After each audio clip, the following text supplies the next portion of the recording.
খুঁজে পাবেন না যে এলেমের রাস্তা থেকে তারা দূরে সরে গিয়েছে। আন্তাজি কথায় তারা বিশ্বাস করে না। সাহাবায়ে কেরাম রাসূলের মজলিসে বসে এলেম শিখেছে, এলেম অনুযায়ী আমল করার জন্য কি করেছে? চেষ্টা করেছে। আমাদের কি এলেম শিখার দরকার কিনা বলুন? মসজিদের ইমামের বদনাম করবেন, চা খাবেন আর বলবেন ইমাম একটা রাখছি, ওইটা না করে ইমামের সাথে প্রেম করেন, তার সাথে বসেন আসরের পরে, হুজুর দেখেন যে আমার সূরাটা হয় কিনা, হুজুর আমি যে আত্তাহিয়াতু পড়ি সঠিক হয় কিনা, আমার রুকুটা ঠিক হয় কিনা, আমার সেজদাটা কি ঠিক হয় কিনা। এইভাবে যদি প্রত্যেকটা মুসল্লি ইমামের থেকে শিখতো, আমার মনে হয় সমাজ, দেশ, জাতি ভালো হয়ে যেত। ঠিক কিনা বলুন? সমালোচনার শেষ নাই। অনেক আছে বুড়া বসে নামাজ ধরছে, কিছুই পারে না। তো কাকু তুমি কি দিয়া নামাজ পড়ো? কি আর করবো, সূরা জানি না, মুরা জানি না, হুজুরের জ্বালায় টিকতে পারি না। আল্লাহু আকবার। কথার কথা, এমনও লোক আছে। আমার এক মুসল্লি, আমি ওনাকে 3 মাস ফলো করছি ঢাকাতে। উনি নামাজে পড়তেছে, আল্লাহু আকবার, সুবহানাল্লাহ সুবহানাল্লাহ সুবহানাল্লাহ সুবহানাল্লাহ, আল্লাহু আকবার, সুবহানাল্লাহ সুবহানাল্লাহ সুবহানাল্লাহ সুবহানাল্লাহ সুবহানাল্লাহ সুবহানাল্লাহ, আল্লাহু আকবার। সেজদা দিয়ে পড়তেছে। আমি 3 মাস ফলো করছি। এই লোকটা কি সুবহানাল্লাহ দিয়ে নামাজ পড়ে, ঘটনাটা কি? জিজ্ঞাসা করলাম, কাকা তা আপনি সুবহানাল্লাহ দিয়ে কয় বছর নামাজ পড়তেছেন? কতদিন? 12 বছর নামাজ পড়তেছি। তার কারণটা কি? আমি জীবনও মসজিদে যাই নাই, নামাজও পড়ি নাই। তা আমি ঠাকুর কাজ করার সময় আমার একজন আলেমে বলছে যে আপনি যখন কিছুই পারেন না সুবহানাল্লাহ দিয়ে নামাজ পড়েন। আমি কি হুজুরের কথা আপনি বুঝতে পারেন নাই? উনি যেভাবে বুঝাতে চেয়েছেন যে যতক্ষণ পর্যন্ত নামাজের নিয়ম কানুন না শিখবেন ততক্ষণ পর্যন্ত সুবহানাল্লাহ দিয়ে নামাজ পড়েন। আপনি 12 বছর দিয়ে সুবহানাল্লাহ দিয়ে নামাজ পড়তেন, বছরে যদি একটা সূরা পড়তেন তাহলে বছরে 12 বছরে কয়টা সূরা হইতো? পরে কি বাংলা পড়তে পারেন? হুজুর আমি সেই পাকিস্তানি পিরিয়ডে মেট্রিক পর্যন্ত পড়ছি। তাহলে যান আপনি কাগজ কলম নিয়ে আসেন, আমি 1 মাসের মধ্যে আপনার 10টা সূরা মুখস্থ করে দেবো। বাংলা লেখা দিছি, ভালো করে টাইট করে মুখস্থ করে। কি যে এখন আনন্দ, মসজিদের মুয়াজ্জিন হয়ে গেছে। এটা হলো আগ্রহ, বুঝতে হবে প্রিয় ভাইরা। তাহলে দেখেন আমিলুস সালিহাতের অর্থ আসছে কয়টা? 4টা। শেষের কথা হচ্ছে ইখলাস। ইখলাসের সাথে কাজ করতে হবে। নামাজ পড়তেছে, আল্লাহু আকবার, আলহামদুলিল্লাহ রাব্বিল আলামিন, আল্লাহু আকবার, আল্লাহু আকবার, আল্লাহু আকবার। নো, এটা নামাজ না। আপনি সুন্দরভাবে আল্লাহু আকবার সূরাগুলো পড়বেন। আল্লাহু আকবার, সূরা হাজম না, সুবহান রাব্বিয়াল আযীম, সুবহান রাব্বিয়াল আযীম, সুবহান রাব্বিয়াল আযীম, সামিআল্লাহু লিমান হামিদা, রব্বানা লাকাল হামদ। যদি পারেন একটু কায়দা করে বলবেন, হামদান কাসীরান তাইয়িবান মুবারাকান ফি। এই যে রুকু থেকে উঠিয়ে খাড়া হওয়া দেরি করা ওয়াজিব। নামাজের মধ্যে ওয়াজিব তরফ হলে সেই নামাজকে সওজদা দিতে হয়। কেন ওলামা কেরামরা আছেন এখানে, কি ঠিক কিনা বলুন? নামাজের মধ্যে ফরজিয়াতের কমতি হলে, বাতিল হলে নামাজ বাতিল, নবায়ন করতে হয়। ঠিক কিনা বলুন? তাহলে আমরা যেভাবে যেই হারে পাইকারি ধরে ডিজিটাল নামাজ পড়ি, আমাদের কারো নামাজ হয় না। তাই নামাজ যদি নামাজের মতো নামাজ হয়, আরে আল্লাহ যদি একটা সেজদা যদি কবুল করে, এটা আপনি আমার জন্য যথেষ্ট। সুবহানাল্লাহ বলুন না। ইমাম সাহেব যদি একটু সুন্দর করে নামাজ পড়ে, মুসল্লি দেখেন কত বড় বেয়াদব হলে এই মুসল্লিগুলা করতে পারে। ইমামের তাশাহুদ পড়তেছে, শেষ তাশাহুদ শেষ, তাহলে বুঝাইতে হুজুর আমারটা কিন্তু শেষ, আপনি কত দূর আছে কিনা বলুন? কাশির ঠেলায় নামাজ ভঙ্গের কারণ 19টি। শব্দ করা বিনা উজুরে কাশা। অনেকে নামাজের মধ্যে দাঁড়ায়, হাই আসে, আল্লাহ, তার নামাজ ভেঙে যায়, তার নামাজ হয় না। এ কথার মাসালা জেনে নেন। এখন হাইকে আটকান। রাসূল বললেন যখন নামাজের মধ্যে, ইবাদতের মধ্যে হাই আসে, তোমার মুখকে আটকাও। যদি হা করো, শয়তান তোমার পেটের ভিতর ঢুকে দিলে ওয়াসওয়াসা দিবে, তোমার ইবাদত থেকে ইখলাস জানি ছুটে যায়। কথাটা বুঝেছেন এবার? আর নামাজ ছাড়া যখন হাই আসে তখন কি করবেন? মামার দিয়ে ঠেকাবেন। তখন কি বলবেন? লা হাওলা ওয়ালা কুওয়াতা ইল্লা বিল্লাহ। ভাইরা, আমি ওদিকে যেতে চাই না। আমি বলতে চাচ্ছি আমাদের ইমানটাকে সহি করতে হবে। ঠিক কিনা বলুন? ইমানদার হতে হবে, ইমানদারের মতো ইমানদার হতে হবে। ঠিক কিনা? যখন জিহাদের ডাক আসবে, কোন ইমানদার বসে থাকবে না, আল্লাহর জমিনে দ্বীন কায়েমের জন্য ঝাঁপিয়ে পড়বে। ঠিক কিনা বলুন? যখন শুনবে বিশ্ব নবীকে নিয়ে কেউ কুমন্ত্রণা বলেছেন, আল্লাহ রসুলকে নিয়ে খারাপ কথা বলেছেন, সর্বশক্তিকে একাকার হয়ে তার বিরুদ্ধে ঝাঁপিয়ে পড়বে, ঠিক কিনা বলুন? এর নাম ঈমান। কোরআনের আলো, হাদিসের আলো, ইসলামের আলো। প্রিয় ভাইরা, আশিকে রসুলের অভাব নাই। ইমাম সাহেব দাঁড়ায় মিলাদ পড়লো না কে, এর চাকরি শেষ। অথচ আল্লাহ রসুলকে নিয়ে যখন খারাপ কথা বলা হয়, ওই সমস্ত আশিকে রসুলকে প্রতিবাদ করতে আমরা দেখি না, ঠিক কিনা বলুন? হযরত ওমর রাদিয়াল্লাহু তাআলা আনহু ঘরে এক ব্যক্তি আছে, ওমর আশিকে রাসূল কাকে বলে শুনুন। ওমর বললেন, জি বাড়ি আছি। বাড়ি আছো? জি। কে তুমি? আমি অমক। তা আমার কাছে কি জন্য আসছো? তোমার কাছে আসছি বিচারে সানির জন্য।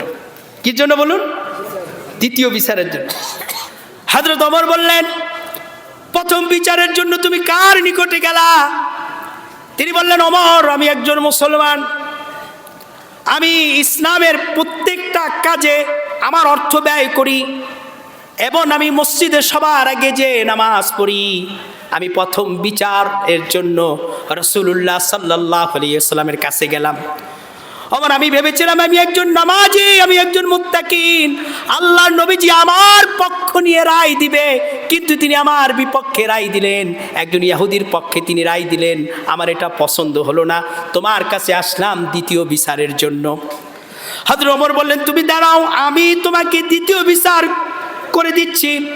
ঘর থেকে তরোয়াল নিয়ে আসলেন আর ওই ব্যক্তির দেহ থেকে কল্লাটা আলাদা দিক করে দিয়ে বললেন, আল্লাহ রসুলের দুশ্মন, আল্লাহর দুশ্মন আমার নবী যে বিচার ফায়সালা করেছে, এই বিচার ফায়সালার উপরে যে সন্তুষ্ট নয়, তার জন্য এছাড়া উত্তম কোনো বিচার নেই।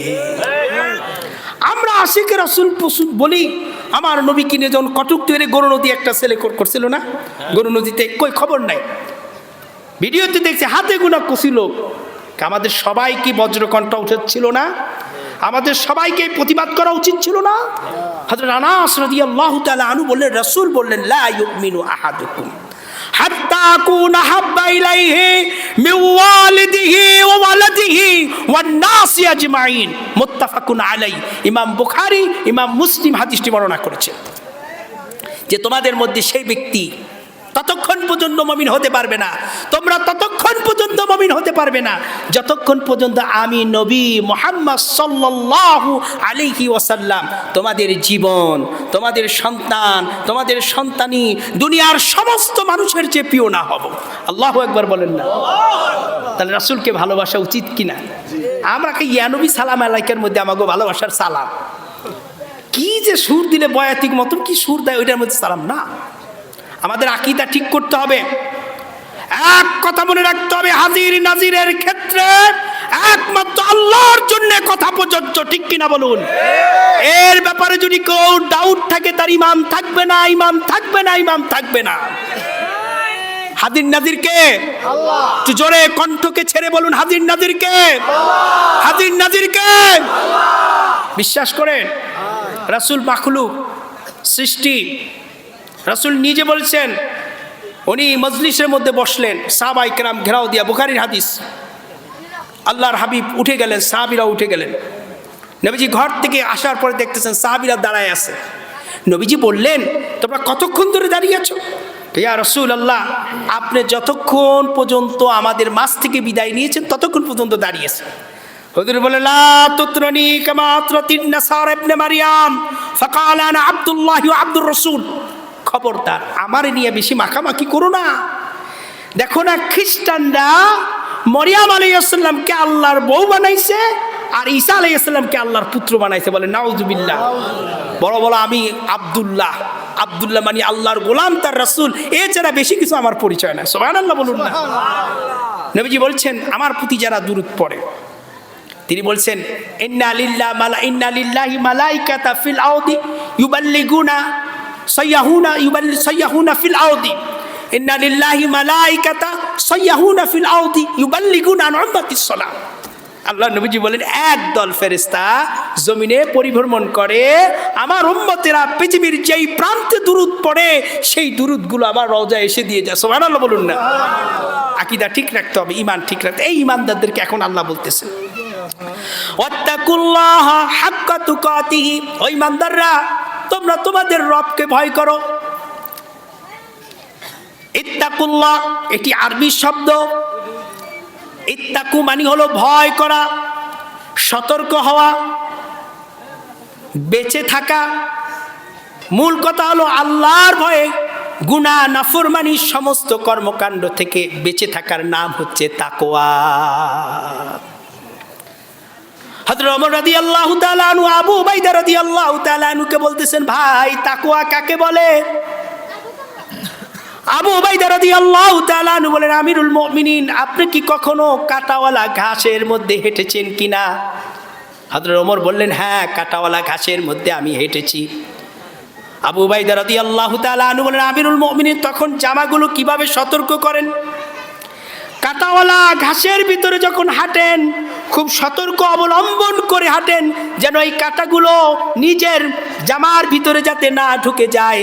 তেমনিভাবে জীবন পরিচালনার ক্ষেত্রে সতর্কতার সাথে সমস্ত গুনাহ থেকে নিজেকে হেফাজত করার নাম হচ্ছে তাকওয়া।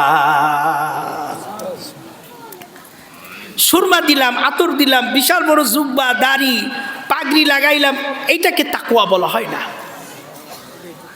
বিগত সালগুলো দেখেছি বড় বড় বুজুর্গ, দেখেছেন না, কত বড় দরবেশ সাহেব দাড়ি দুড়ি সাইসা পালাইতে গেছিল, কি দেখেন নাই আপনারা? কথা বলুন না, দেখেন নাই? তাকওয়া কাকে বলে? খাশিয়াতুল্লাহি ফিস সিররি ওয়াল আলানিয়াতি, গোপনে প্রকাশ্যে আল্লাহকে ভয় করা। কাকে ভয় করা? আল্লাহকে ভয় করা। মানুষের চরিত্র হলো দুইটা। চরিত্র কয়টা?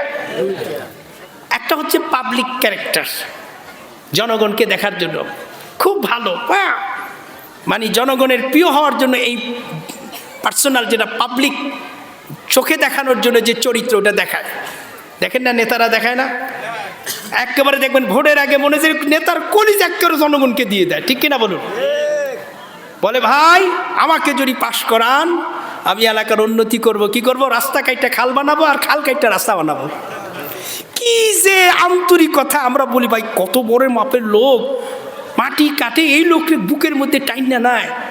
পরে যখন নেতা হয়ে যায়, এমপি বা চেয়ারম্যান হয়ে যায়, এনারে আর খুঁজাও পাওয়া যায় না। আছে কি না বলেন? এটাকে বোঝা গেল কয়টা চরিত্র? একটা হলো মানুষ দেখানোর, একটা হলো পার্সোনাল। যেভাবে নিজেকে আমি একটা খারাপ কাজ করলে জনগণ খারাপ বলবে, মানুষ খারাপ বলবে, ওই ভয়ে যেরকম খারাপ কাজ থেকে আমি লুকিয়ে থাকি, তেমনিভাবে একাকার কেউ নাই, তখন যখন আমার অন্তরে আসবে আমি একটা খারাপ কাজ করলে কেউ না দেখুক, দেখেন কে? দেখেন কে? জাস্ট এইটাই হচ্ছে তাকওয়া। এইটাই কি? তাকওয়া। এই ভয়, এই তাকওয়া যদি মানুষের ভিতরে থাকে, সমাজ উন্নতি হয়ে যাবে, দেশ উন্নতি হয়ে যাবে। ব্যক্তিগতভাবে তাকওয়া থাকলে, পারিবারিকভাবে যদি তাকওয়া থাকে, সামাজিকভাবে যদি তাকওয়া থাকে, রাষ্ট্রীয়ভাবে যদি তাকওয়া থাকে, তাহলে সেখানে আল্লাহর রহমত ছাড়া আর কিছু হতে। আমার ভাইরা, তাকওয়া কাকে বলে দেখুন। আব্দুল্লাহ ইবনে ওমর রাদিয়াল্লাহু তাআলা আনহু কিছু সাহাবীদেরকে নিয়ে মরুভূমি দিয়ে যাচ্ছেন। একটা যুবক, সম্ভাবনা তার বয়স 16 কিংবা 17 বছর যুবক, কিছু ভেড়া ছাগল নিয়ে চরণভূমিতে বিচারণ করছেন।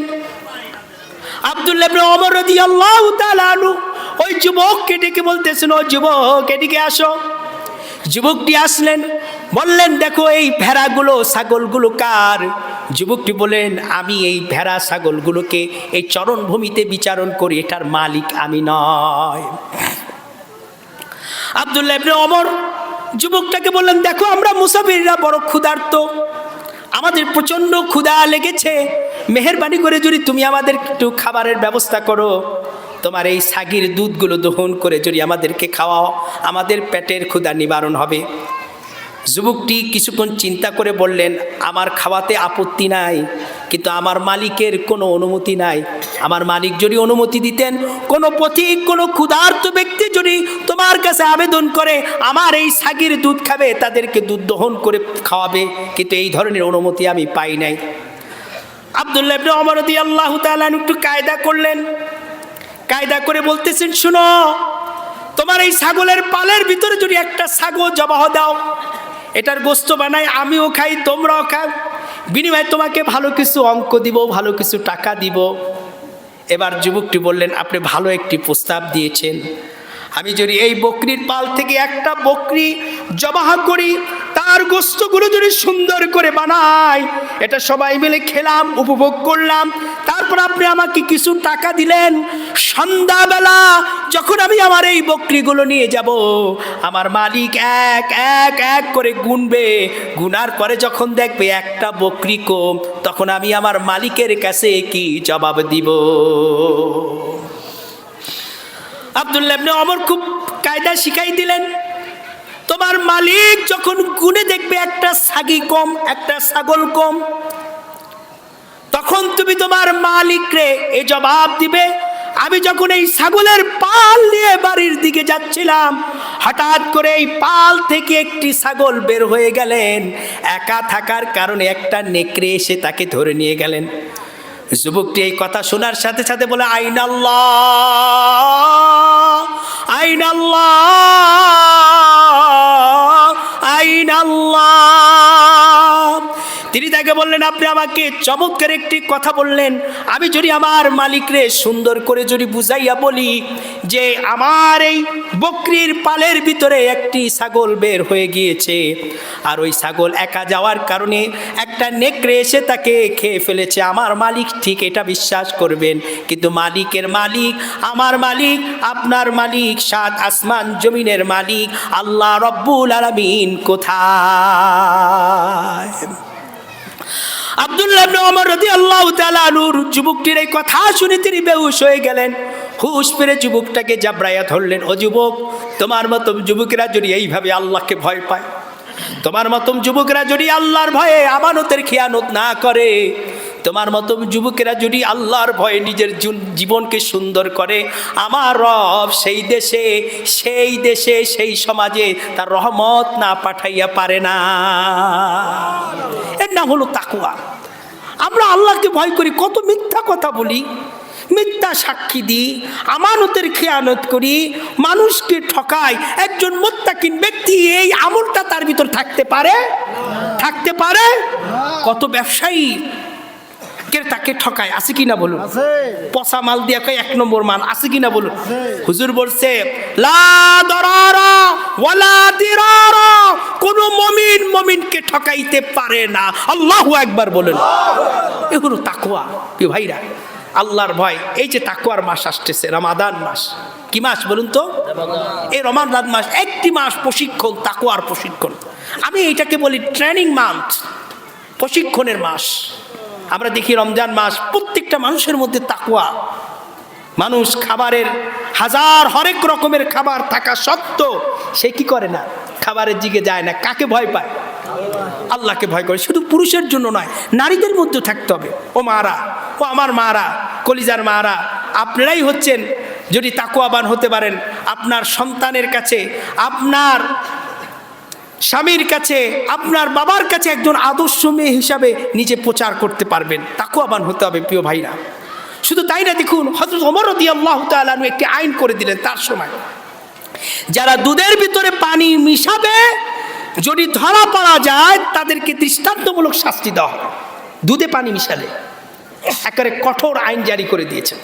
আচ্ছা বলুন তো, এইরকম আইন কখন জারি হয়? ইসলামী রাষ্ট্র হলে না ইসলামী রাষ্ট্র না হলে? বলুন তো।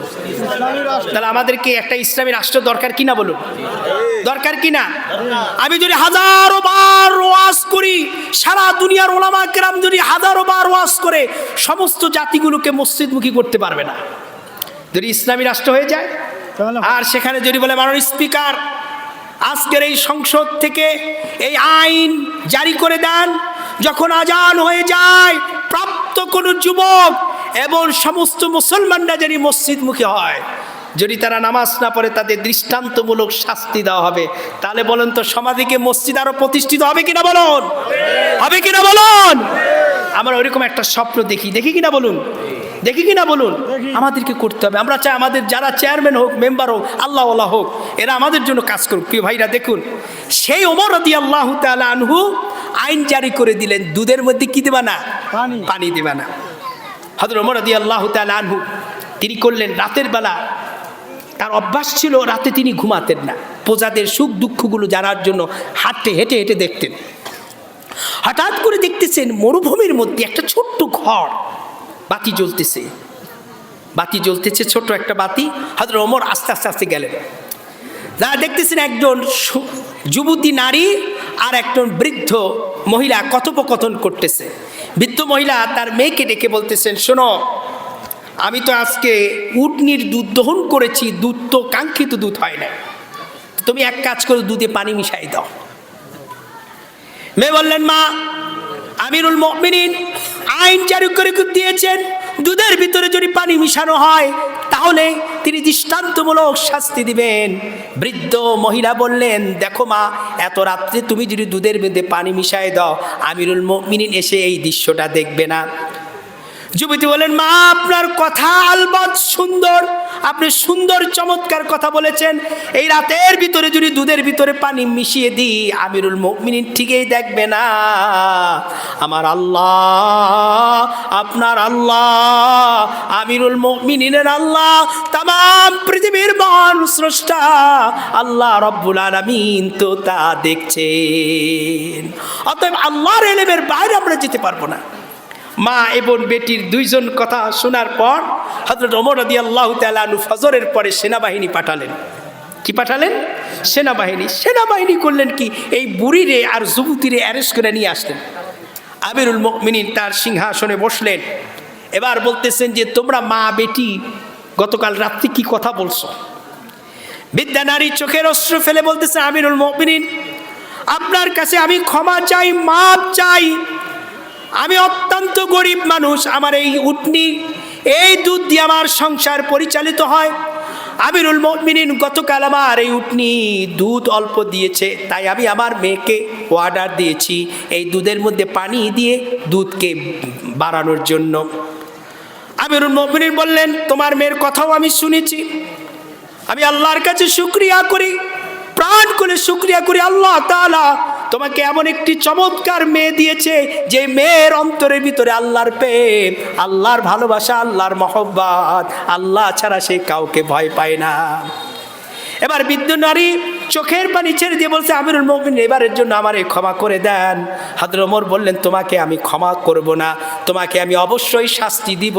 সেই শাস্তি হলো এই যে তোমার এই কন্যাটা আমার ছেলের জন্য তুমি দিবা কিনা, বলেন সুবহানাল্লাহ। তাকওয়া গোটা সমাজ, গোটা রাষ্ট্রকে পরিবর্তন করে দেয়। মানুষের মধ্যে যদি তাকওয়া না থাকে, সে পরিবারের যদি সদস্য হয় খেয়ানত করবে। তার অন্তরের ভিতরে তাকওয়া না থাকে, ওয়ার্ড মেম্বার হলে জাতির খেয়ানত করবে।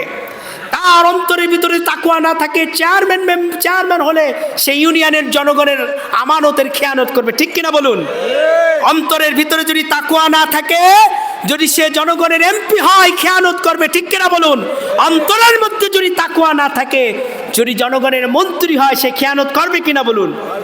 যে লোকগুলো চলে গেল, ওনারা খুব ফেরেশতা, তাই না? খুব আমলদার না, পরহেজগারী না, তারা চলে গেছে তাদের অপরাধের জন্য। কির জন্য বলুন? অপরাধের জন্য চলে গিয়েছে। প্রিয় ভাইরা, তাকওয়া এটা একটু গুরুত্বপূর্ণ জিনিস। এই তাকওয়ার জন্য আল্লাহর কাছে কাঁদতে, আল্লাহুম্মা আতি নাফসি তাকাওয়াহা। রাসূল দোয়া করতেন এই দোয়া, আল্লাহুম্মা আতি নাফসি তাকাওয়াহা। আল্লাহ, আমার এই অন্তরের ভিতরে তোমার ভয় সৃষ্টি করে দাও। আমরা বলি আমিন, আমরা বলি আমিন। আল্লাহ, তোমাকে জানি আমরা ভয় করতে পারি, সেই তৌফিক দান করবো, আমিন। তাহলে আলোচনার থেকে আল্লাহ আমাদেরকে প্রথম বলেন, ইমানদাররা ইমানের সাথে তাকওয়া অর্জন করো। তোমার অন্তরের মধ্যে যদি আল্লাহর ভয় থাকে, তাহলে গুনাহ করবা না, পাপ করবা না, খারাপ কথা বলবা না। কারণ তাকওয়া তাকওয়া হচ্ছে ব্রেক। আমাদের এই রোডে সবচেয়ে স্পিড গাড়ি হচ্ছে সাকুরা, খুব 100-তে 100 টানতেছে। হঠাৎ সামনে দেখতেছে একটা বড় হাতি রাস্তার মাঝখান দিয়ে যাচ্ছে। ড্রাইভার কি করলো? ব্রেক দিল। ব্রেক দেওয়ার সাথে সাথে কি হলো? গাড়িটা থেমে গেল। তাকওয়া হচ্ছে ব্রেকের মতো। আপনার চোখের সামনে যখন গুনাহ এসে যাবে, সাথে সাথে যখন তাকওয়া আসবে, আল্লাহকে ভয় করো, তখন এই গুনাহ থেকে নিজেকে কি দূরে সরা যাবে। প্রিয় ভাইরা, আল্লাহকে ভয় করতে, এই দিলের মধ্যে আল্লাহর ভালোবাসা, অন্তরের মধ্যে আল্লাহর ভালোবাসা সৃষ্টি করতে হবে। আল্লাহ তৌফিক দান করে বলে আমিন। এরপর আল্লাহ বলছে, ওয়ালা তামুতুন্না ইল্লা ওয়া আনতুম মুসলিমুন। বান্দারে, ও আমার বান্দা, ও আমার কলিজার বান্দি, ও আমার বান্দা, ও আমার মহব্বতের বান্দা বান্দি, শুনো, ওয়ালা তামুতুন্না ইল্লা ওয়া আনতুম মুসলিমুন। তোমরা পরিপূর্ণ মুসলমান না হয়ে মৃত্যুবরণ করো না। আচ্ছা ভাই, মৃত্যুর কার হাতে? আল্লাহর কার হাতে? তা আল্লাহ বলতেছে পরিপূর্ণ মুসলমান না হয়ে মৃত্যুবরণ করো না। তাহলে বলতেছে, বান্দা, তোমার একটা নির্দিষ্ট সময় দিয়ে পৃথিবীতে পাঠাইছে। এই যে তোমার সময়গুলো, বান্দা, তুমি জানো না তোমার সময়গুলো ক্ষেপণ হচ্ছে, ক্ষয় হচ্ছে। ওয়াল আসর ইন্নাল ইনসানা লাফি খুসর। সময়ের কসম, নিশ্চয় মানুষগুলো ক্ষতির মধ্যে ডুবে আছে। যারা 60, 70, 80 বছর পেল, এই 60, 70, 80 বছরগুলো যদি আল্লাহ রঙে রঙিন না করতে পারে, ওই ব্যক্তি ধ্বংস ছাড়া আর কিছু নয়। প্রিয় ভাইরা, সময়কে কাজে লাগাতে হবে। আল্লাহ বলছেন, বান্দারে, একেবারে পরিপূর্ণ মুত্তাকিন হয়ে তুমি মৃত্যুবরণ করো। আল্লাহ কোরআনের মধ্যে বলতেছেন, আল্লাযী খালাকাল মাউতা ওয়াল হায়াতা লিয়াবলুয়াকুম আইয়ুকুম আহসানু আমালা। তিনি সেই মহান সত্তা যিনি তোমাদের জীবন এবং মৃত্যু উভয়টি সৃষ্টি করেছেন। তিনি দেখে নিতে চান তোমাদের মধ্যে কারা আমলের দিকে উন্নতি, এটা তিনি দেখে নিতে চান। আমার ভাইরা, যদি ঈমান ছাড়া যদি কবরে যায়, মুত্তাকিন ছাড়া যদি কবরে যায়, হযরত বারা ইবনে আযিব রাদিয়াল্লাহু তাআলা আনহু থেকে একটি হাদিস আপনাদেরকে শোনাই। তিনি বলতেছেন, রাসূলুল্লাহ সাল্লাল্লাহু আলাইহি ওয়াসাল্লামের সাথে আমরা একটা লাশ নিয়ে কবরে চলে গেলাম। কবরে লাশকে শোয়ানোর জন্য, দাফন কাফন করার জন্য একটি লাশ নিয়ে রাসূলুল্লাহ সাল্লাল্লাহু আলাইহি ওয়াসাল্লামের সাথে গেলাম। কবরের মাটি খনন করতে একটু দেরি হলো। আল্লাহর নবীজি সেখানে বসা, আমরাও চতুর্দিকে রাসূলুল্লাহ সাল্লাল্লাহু আলাইহি ওয়াসাল্লামকে ঘেরাও করে বসলাম। আল্লাহর নবীজি আমাদেরকে কিছুক্ষণ পর মাথা উঠিয়ে বললেন, শুনো, কোনো মানুষ যখন মৃত্যুবরণ করে, প্রথম মালাকুল মউত দুনিয়াতে আসে। একজন ইমানদার মুত্তাকিন ব্যক্তি যখন দুনিয়ার থেকে চলে যায়, আল্লাহ রাব্বুল আলামিন ওই মৃত্যু ব্যক্তির শয্যায়, মৃত্যুর শয্যায়, ওই ব্যক্তির মৃত্যুর শয্যায় প্রথম আল্লাহ তাআলা দুইজন ফেরেশতাকে পাঠান। একজনের হাতে জান্নাতের কাপড়, আরেকজনের হাতে সুঘ্রাণ দিয়ে পাঠায়া দেন। ওই ফেরেশতা তাকে যে জান্নাতের কাপড় তার সামনে আনে, সুঘ্রাণ তার সামনে আনে, এরপরে মালাকুল মউত এসে তার কাছে উপস্থিত হয়।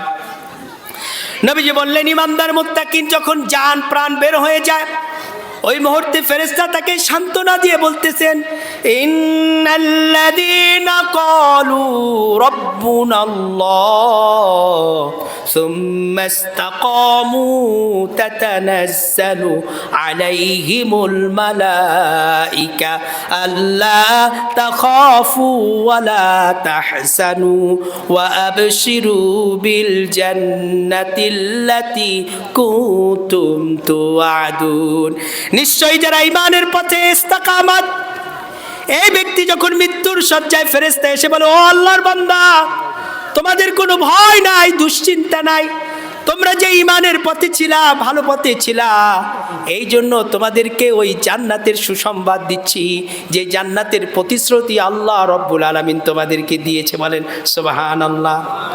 আমার ভাইরা, মালাকুল মউত আস্তে আস্তে তার জানটা আনে, ওই জান্নাতের কাপড়ের ভিতরে তার প্রাণটা রাখা হয়, এরপর সুঘ্রাণ চতুর্দিকে ছড়িয়ে দেয়। এবার মালাকুল মউত তার আত্মাটা নিয়ে প্রথম আসমানে যায়। ফেরেশতারা বলে, কাকে নিয়ে আসছো? তার আত্মার মধ্যে এত সুঘ্রাণ কেন? বলা হচ্ছে, এটা আল্লাহর ওই বান্দা যে দুনিয়াতে আল্লাহর বিধান মেনে চলেছে, আল্লাহর প্রেমিক হয়ে, আল্লাহর আশিক হয়ে নিজের জীবনকে পরিচালনা করেছে, ওই ব্যক্তির আত্মা। ফেরেশতারা তখন দোয়া করতে থাকে, এত সুন্দর আত্মা আমাদের সামনে দিয়ে যাচ্ছে, আল্লাহ এই আত্মাকে সম্মানিত করুক, আরো মর্যাদাশীল বানায় দেখ। আমার ভাইরা, এইভাবে যেতে যেতে সিজ্জিন পর্যন্ত আত্মাটা রাখা হয়। আমার ভাইরা, যখন আল্লাহ নবীজি বললেন, এরপর লাশটা যখন কবরে রাখা হয়, মাটি দেওয়া হয়, সমস্ত মানুষেরা যখন চলে যায়, আল্লাহর হাবিব বলেন ওই আত্মাটা আবার ওই মুদ্দা ব্যক্তির মুদ্দা ব্যক্তির দেহের ভিতরে দিয়ে দেওয়া হয়। এরবার দুইজন ফেরেশতা তার সম্মুখে আসে, আসার পর ওই ব্যক্তিকে উঠানো করা হয়। উঠানোর পরে বলে বার রব্বুকা, ইমান আনার কারণে মুত্তাকিন হওয়ার কারণে সে বলে রব্বু আল্লাহ, আমার রব হলো আল্লাহ। এবার বললেন মান নবিয়ুকা, অথবা বললেন মান হাদার রাজুল, এই ব্যক্তিকে তুমি চিনো কিনা? সে বলে হাদা নবীনা মুহাম্মদ সাল্লাল্লাহু আলাইহি ওয়াসাল্লাম। এরপর বলা হয় মান দীনুকা, ইমানের কারণে সে বলে আমার দিন হলো ইসলাম। আল্লাহ নবীজি বললেন কবরের প্রশ্নের জবাব দেওয়ার পর এরপর জাহান্নামের দরজা খুলে দেওয়া হয়। জাহান্নামের দরজা খুলে দেওয়ার পরে ফেরেশতা ডেকে বলে ও আল্লাহর বান্দা, দেখো ওই জাহান্নাম কত নিকৃষ্ট জায়গা। দুনিয়াতে তুমি ভালো কাজ করেছো, আল্লাহর সন্তুষ্ট অর্জন করার কারণে ওই জাহান্নাম থেকে আল্লাহ তাআলা চিরকালে তোমাকে মুক্তি দান করেছে। বলেন সুবহানাল্লাহ। এরপর তার জন্য জান্নাতের দরজা খুলে দেয়। ওই ব্যক্তি সেখানে জান্নাতের সুঘ্রাণ পেয়ে আরামে ঘুমিয়ে থাকে। বলেন সুবহানাল্লাহ। আমার ভাইরা, আল্লাহর নবীজি বলেন দ্বিতীয় খারাপ আত্মা, খারাপ ব্যক্তি, বেঈমান ব্যক্তি, কাফের ব্যক্তি যখন মৃত্যুর শয্যায়, আল্লাহ রাব্বুল আলামিন দুইজন কালো চেহারা, রাগী চেহারা ফেরেশতা পাঠান। জাহান্নামের কষ্টদায়ক পোশাক এবং দুর্গন্ধ বস্তু নিয়ে তার কাছে উপস্থিত হয়। মালাকুল মউত বড় কষ্ট করে তার জানটাকে বের করে কঠিনভাবে, যেরকম একেবারে কাঁচা চুল অথবা শরীরের থেকে চামড়া, জীবন্ত ব্যক্তির চামড়া উঠালে যেরকম কষ্ট হয় তার চেয়ে কঠিন হয়ে যায়। তার আত্মাটা বার করার পর আত্মা থেকে দুর্গন্ধ ছড়িয়ে যায় চতুর্দিকে। প্রথম আসমানে নেওয়া হয়, ফেরেশতারা বলবে তাকে দূর দূরে সরিয়ে দাও, অভিশাপ পড়ুক এই আত্মার প্রতি। এভাবে এক এক করে যখন তাকে সিজ্জিনে নিয়ে যাওয়া হয়, প্রত্যেকটা আসমানে ফেরেশতা তার জন্য অভিশাপ দিতে থাকে। এরপরে আত্মাটা আবার যখন তাকে কবরে আনা হয়, প্রশ্ন করে মার রব্বুকা, সে বলে লা আদলি, আমি জানি না। মান দিনুকা, সে বলে লা আদলি, আমি জানি না। মান হাদার রজুল, সে বলে আমি জানি না। এবার আল্লাহ নবীজি বললেন, সে যখন তার প্রশ্নের জবাবের উত্তর দিতে পারল না, এবার ফেরেশতারা জান্নাতের দরজা খুলে দিল। এত সুন্দর ঘেরান বাতাস আসতে লাগলো। ফেরেশতারা বলল ওরে আল্লাহর নাফরমান, তুমি যদি দুনিয়াতে ভালো কাজ করতে, নেকের কাজ করতে, ইমানের পথে থাকতে, যদি সঠিকভাবে মুমিন হয়ে যদি কবরে আসতে, এই স্থানটা তোমার জন্য হতো। কিন্তু তুমি আল্লাহর পথে চলে আসতে পারো নাই, ইমান নিয়ে আসতে পারো নাই, যার ফলে জান্নাত তোমার জন্য আল্লাহ তাআলা বন্ধ করে তোমার ঠিকানা জাহান্নাম দিয়েছে। বলেন নাউযুবিল্লাহ। আমার ভাইরা, সেই কবরকে আমাদের যেতে হবে কিনা বলুন? যেতে হবে কিনা বলুন? এক সাহাবী এসে বলে ইয়া রাসূলুল্লাহ মানাকিয়াসুন নাস ওয়াহজামুন নাস, ওগো আল্লাহর নবীজি বলেন মানুষের মধ্যে বুদ্ধিমান বিচক্ষণ ব্যক্তিকে, নবীজি বলেন ক্বালা আকসারুহুম লিযিকরিল মাউতি, মানুষের মধ্যে ওই ব্যক্তি সবচেয়ে বুদ্ধিমান যে অধিক পরিমাণ মৃত্যুর কথা স্মরণ করে এবং মৃত্যু আসার আগ মুহূর্ত পর্যন্ত ভালো ভালো আমল করে নিজেকে তৈরি করে, সে হলো সচেতন ব্যক্তি। আসুন ভাই, আল্লাহ তাআলা আমাদেরকে এই নসিহত করছো, আমার প্রিয় বান্দারা, আমার প্রিয় বান্দিরা, ওয়ালা তামুতুন্না ইল্লা ওয়া আনতুম মুসলিমুন, পরিপূর্ণ মুত্তাকিন ফরহেজগারি না হয়ে তোমরা মৃত্যুবরণ করো না। মুসলিম মানে হলো আত্মসমর্পণ। নবীজি বললেন মুসলমান কাকে বলে? মুসলমান হলো আল মুসলিমু মান সালিমাল মুসলিমুনা মিন লিসানিহি ওয়া ইয়াদি, তোমাদের মধ্যে খাঁটি মুসলমান হলো ওই ব্যক্তি যার হাত এবং মুখ দ্বারা অন্য মুসলমান কষ্ট পায় না। অন্য মুসলমান কি পায় না? কষ্ট পায় না। কাউকে কষ্ট দিবেন না ভাই, নিজে ঠকবেন, কাউকে ঠকাবেন না, নিজে ব্যথা পাবেন, কাউকে ব্যথা দিবেন না, সবাইকে ভালোবাসবেন। কার জন্য? কার জন্য ভাই? আসুন আমরা মুসলমান হই, পরিপূর্ণ মুসলিম হই। মুসলিম মানি হচ্ছে আত্মসমর্পণ করা। একজন মুসলমান সুদ খাইতে পারে না, একজন মুসলমান ঘুষ খাইতে পারে না, একজন মুসলমান খারাপ কথা বলতে পারে না, একজন মুসলিম নারী বেপরদা চলতে পারে না, একজন মুসলিম নারী পরকিয়া করতে পারে না, একজন মুসলিম নারী স্বামীর সাথে বেয়াদবি করতে করতে পারে না, একজন মুসলিম নারী সমাজে কোনো নোংরা কাজ করতে পারে না, কেননা সে আল্লাহর কাছে আত্মসমর্পণ করেছে। এজন্য আল্লাহ বলছে উদখুলু ফিস সিলমি কাফা, পরিপূর্ণ তোমরা ইসলামের ভিতরে ঢুকে যাও। আসুন ভাই, এই দুনিয়ার কয়দিন থাকবো দুনিয়াতে, আসুন ভাই আমরা ভালো হয়ে যাই। আল্লাহ আমাদেরকে মুমিন মুত্তাকিন হতে বলেছেন, আমরা হতে পারবো না ইনশাআল্লাহ? এই রমজান মাসকে কাজে লাগাবো ইনশাআল্লাহ, ইনশাআল্লাহ। যারা কোরআন পড়তে জানি না, আপনাদের ইমাম সাহেবদের কাছে শিখে নেবেন, হুজুর আমাদের একটু কোরআন শিক্ষা দেন, একটু সময় দেন ভাই, এই রমজান মাসে কাজে লাগান। আল্লাহর অনেক বান্দা দেখেছি সারা 11টা মাস কাজ করে, আমি অনেক আল্লাহর বান্দাকে দেখেছি রমজান মাসে সে কাজ কম করে, হুজুর এই একটা মাস আমার রবের লাগে একটু প্রেম করব। প্রিয় ভাইরা আসুন আমরা রমজান মাসকে কাজে লাগাই। সেহরির আধা ঘন্টা আগে উঠবেন, আধা ঘন্টা আগে উঠে অন্তত 4 রাকাত নফল নামাজ পড়বেন, আল্লাহর কাছে কাঁদবেন, কোরআন পড়বেন, জিকির আজকার করবেন, সেহরি খাবেন, ফজরের নামাজের পরও একটু জিকির আজকার করবেন, আমল করার চেষ্টা করবেন, ইফতারের আগে দোয়া করবেন। আসুন ভাই, আল্লাহ আমাদেরকে তাকওয়াবান হতে বলেছেন, আল্লাহ আমাদেরকে পরিপূর্ণ মুত্তাকিন হতে বলেছেন। আসুন আল্লাহর কাছে সেই দোয়া করি, আল্লাহ আমাদের সবাইকে প্রিয় মুত্তাকিন, প্রিয় পরহেজগারী হয়ে কবরে যাওয়ার তৌফিক দান করে বলে আমিন। আরো জোরে বলি আমিন। প্রিয় ভাইরা, সর্বশেষ আপনাদের এই মসজিদটা কার? এই মসজিদের জন্য কিছু সাহায্যের দরকার, আমরা কি আগাতে পারি? আসুন ভাই, আমি আপনাদেরকে বলতে চাচ্ছি কি জন্য। পুকুর পাড় দিয়ে রাস্তাটা ভেঙে গেছে, ওইটা দিয়ে মোটামুটি একটু ভালো করে রাস্তা একটু মজবুত করে বানানো হবে, শুধু একটা কারণে একটু রাসূলুল্লাহ সাল্লাল্লাহু আলাইহি ওয়াসাল্লাম বললেন, মানুষ মারা গেলে তার আমলগুলো বন্ধ হয়ে যায়। তার আমলগুলো কি হয়ে যায়? সদকা জারিয়া থাকে, যেই সদকা জারিয়া, রাস্তা, কালভার্ট, টিউবওয়েল, মসজিদ, মাদ্রাসা, সমাজ কল্যাণমূলক কাজ করে যেগুলি রেখে দিয়েছে, এগুলি মরে গেল কি সব পাবে। আমাদের যত একটা রাস্তা মসজিদের জন্য লাগে, আমরা কি সেই রাস্তা করার জন্য সহযোগিতা করতে পারি না? একজন তো দাঁড়াই বলেন, হুজুর আমি 20,000 টাকা দেবো, কত টাকা লাগবে আনুমানিক?